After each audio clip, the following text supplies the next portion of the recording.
Catherine Sheridan, the person that you're going to hear from now, has a foot in the public service and a foot in the private sector, working now in the private sector, and speaks both languages. And that is going to be absolutely key to how it is that we get over these friction points in the climate action agenda. So, Chief Operations Officer with EIH2, EI Ireland, H2 Hydrogen, Catherine Sheridan.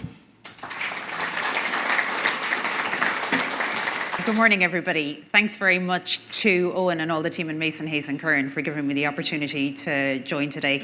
I actually paid Philip for all those kind things he said about me, but he forgot the most important one, that I'm from Cork. So look, I'm delighted to be here today, and it was great to hear from our Minister in relation to the esteem that the topics that we're discussing today are being held with there. And Cyril, who you'll hear from later, has a fantastic turn of phrase that hydrogen and energy is in everyone's mouths. It's on our minds. It's all we're thinking about. So what I'm going to do today is speak about the role that green hydrogen can play in providing energy security in a net zero world. And I'm going to start with an overall view of what I'm going to talk about today. So great news, everyone. Ireland can have an independent, secure and affordable energy future. Back to your first year science class, energy can be created or destroyed, but it can be changed from one form into another. In Ireland, what was previously a hindrance, being an island on the edge of Europe, is now our strength. We have an abundance of wind in Ireland. In fact, in terms of energy, we've probably got about 8 times more energy than we could ever use here. It's in the form of wind. So we can convert that wind energy into electricity using wind turbines. We can use that electricity on the grid instantaneously, and we can even store some of it in batteries for short-term usage. But better again, we can convert that electricity through a process called electrolysis. Nothing new. Again, it was on the first year curriculum for science. I know this because I was helping the lads, my twins, do their homework last night, and it was part of their homework about the electrolysis.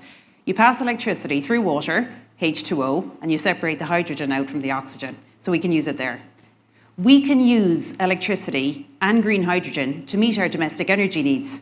And through energy export, we can play a role as one of the proud EU 27 through supporting European energy system integration. But that's not where we are right now. Today, we depend on imported fossil fuels. So the Nerd Bible is the SEAI report, Energy in Ireland. It comes out every year and it tells us where we're getting our energy from and where we're using it. So this graph shows you how we're getting our fuel, our energy that we use in transport, in heat, in industry. And you can see that big, massive navy one, that's oil. And then the next one is the green one, which is gas. We're importing our fossil fuels, and that's what's running our country today.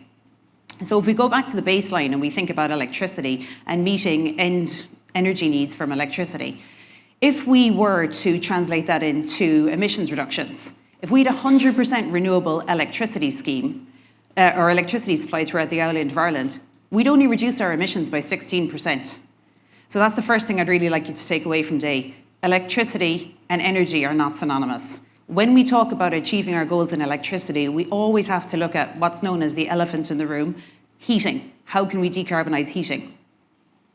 That's not to say that electricity isn't a massive part, because it's an energy vector. Ireland's energy will play a crucial role in a net zero 2050. So this is the real map of Ireland. It shows the area that we have as citizens. This is our country.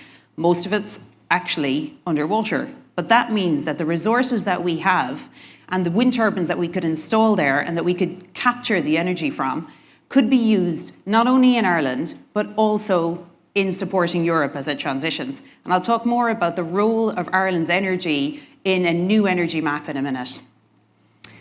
Sure, look, poor renewable electricity, it gets all of the focus on it, but it can't do everything. Electricity is brilliant, but it's really difficult as an electricity format or as an energy format. See, I did it there. We're so used to mixing up electricity and energy, we all have to kind of really stay on our toes for that. So it's difficult to store and transport energy in electrical format because you need to use it instantaneously to close the circuit, and your batteries are only small. Anyone who's got a Xbox controller knows how often you have to change batteries. The technology isn't far enough along. So at the moment, we meet that need through fossil fuels. Our oil, our gas, our coal, our woods out the back of the houses, we store energy and we transport it in molecular form. Then on the dull, calm days, the Germans have a great word for it. They call it the Dunkelflaute, and that's the dark, calm. So on those days, you can't have the renewable energy sources to generate electricity. It's intermittent. You need to back it up. We do that with fossil fuels today through thermal generation. And then there's the different phrases that we use to talk about the non-electrifiable energy needs. Sometimes it's called the difficult to abate sectors. I like to think of it as the things you can't plug in. So you can't plug in ships. They're using bunker fuel at the moment, which is rotten. And then you've got aviation, which is using e-fuels. And you've also got things, we mentioned the energy or the housing crisis. We need cement to build the homes. To make cement, you need a high heat, which can't be met through electricity. All of those needs are met in our energy system today using fossil fuels. But the great news is in the future, they could be met using green hydrogen. So if you're sitting here in the room and you're going, oh, there's a couple of things I don't know about hydrogen, I've got 2 slides here, Hydrogen 101, that will just fly through it and it'll catch you up. So hydrogen is the most abundant element in the universe. It's the H in things like biomethane, CH4, that when we burn, we use the hydrogen for the energy, and then the C combines with the O, your carbon dioxide, and that gets released. It's in front of all of us. Everybody got a sample of hydrogen today. It's just bound up with oxygen in your H2O.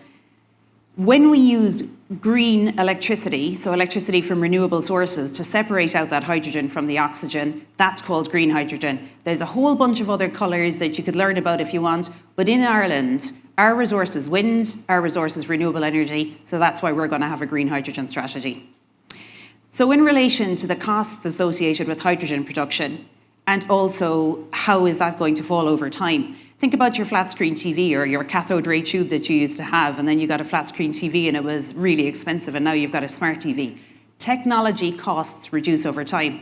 We've seen that in the renewable energy sector through turbines and also through solar panels. That's going to happen for hydrogen production.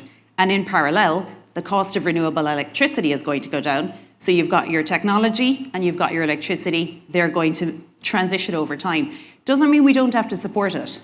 A couple of decades ago, we started supporting renewable electricity from wind. We need to do something similar for that. So is it dangerous? Frequent question that's asked. So hydrogen is non-toxic. So, if you ever, spilt diesel when you were doing, or 2-in-1 when you're doing the lawnmower, you see that smell and it's heavy. Hydrogen is non-toxic. It's 14 times lighter than air. And it's actually been in production for decades. So we have the expertise in it. We just need to transfer using hydrogen in a different way. So unlike other things you might have heard in relation to hydrogen, electrolysis is separating the hydrogen from oxygen at room temperature and at normal atmospheric pressure. So the production of it isn't at high levels. And then when we transport it, similar like you'd separate your diesel in your car, you'd separate your hydrogen in a specialized tank. You take the hydrogen, you introduce it into a fuel cell, and that's what generates your electricity. So we've a broken energy system today that is not providing us with security, affordability, or sustainability. We have the resources that we could need to transfer that through renewable electricity and with green hydrogen. If we look at the energy system of the future, this is a lovely graphic from the 2020 European Energy System Integration Strategy that came out.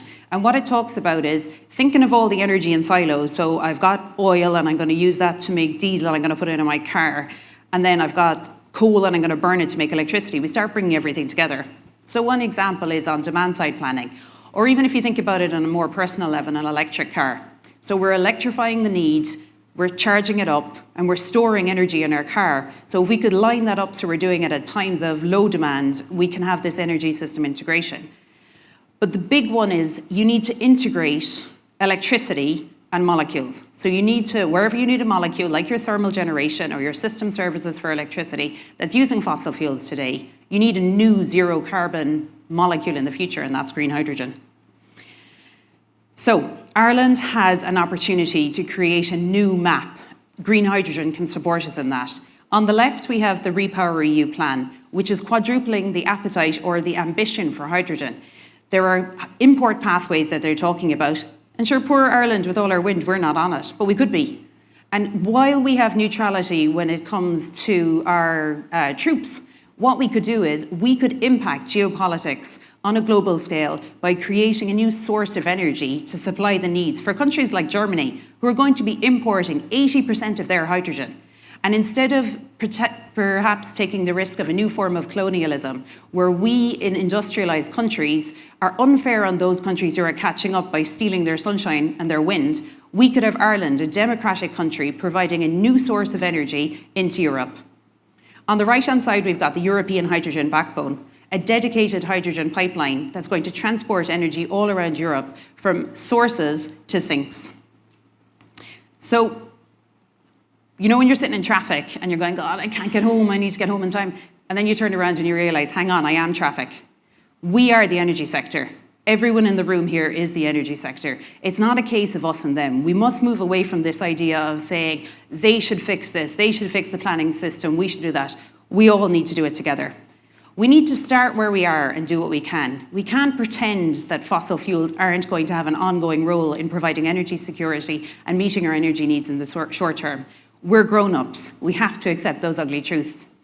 We need to develop and implement ambitious policies. On Friday, the consultation process for the hydrogen strategy closed. And what we need to do now is, we in the energy sector need to get together and support DEC as they translate that into actions in the Climate Action Plan, and also in next year's update on the National Energy and Climate Plan that they'll be submitting to Europe.